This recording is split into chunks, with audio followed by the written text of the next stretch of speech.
अमरावती शहरात स्वच्छता व्यवस्था आणि अतिक्रमणाचा मुद्दा पुन्हा एकदा ऐरणीवर आला आहे।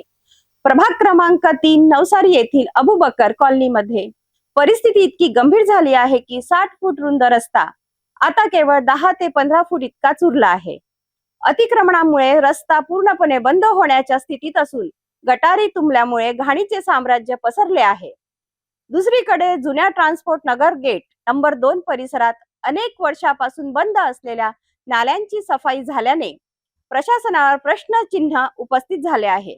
आता मोठा प्रश्न असा आहे की अतिक्रमणावर कारवाई होणार का, की नागरिकांच्या तक्रारी केवळ कागदावरच राहणार। अमरावती शहरातील प्रभाग क्रमांक 3 नवसारी परिसरातील अबूबकर कॉलनी सध्या चर्चेचा विषय ठरली आहे। मोहम्मद भाई यांच्या हॉटेलच्या मागून जाणारा 60 फूट रुंद डीपी रोड जो पुढे नवसारी मेन रोडला जोडतो तो आता अतिक्रमणामुळे मोठ्या प्रमाणात कमी झाला आहे।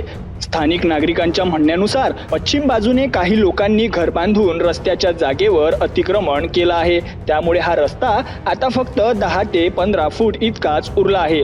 यामुळे वाहतूक पूर्णपणे विस्कळीत झाली असून छोट्या वाहनांनाही या मार्गावरून जाणे कठीण झाले आहे। सर्वात गंभीर बाब म्हणजे रस्त्याच्या कडेला असलेल्या नाल्या पूर्णपणे तुंबल्या आहेत, त्यामुळे घाण पाणी साचून दुर्गंधी आणि संसर्गाचा धोका वाढला आहे। दुसरीकडे जुना ट्रान्सपोर्ट नगर गेट नंबर 2 परिसरात गेल्या 15 ते 20 वर्षापासून बंद असलेल्या नाल्यांची अलीकडेच सफाई करण्यात आली, परंतु स्थानिक नागरिकांचे म्हणणे आहे की ही सफाई तात्पुरती आहे, कारण वर्षानुवर्षे साचलेला कचरा आणि मलबा हे दर्शवितो की नियमित स्वच्छता व्यवस्था पूर्णपणे अपयशी ठरली आहे।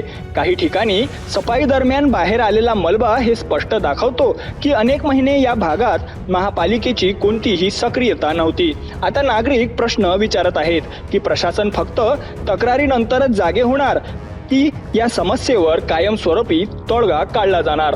अमरावतीतील या भागांमधील अतिक्रमण आणि स्वच्छता व्यवस्थेची अवस्था पुन्हा एकदा महानगरपालिकेच्या कार्यपद्धतीवर प्रश्न उपस्थित करत आहे।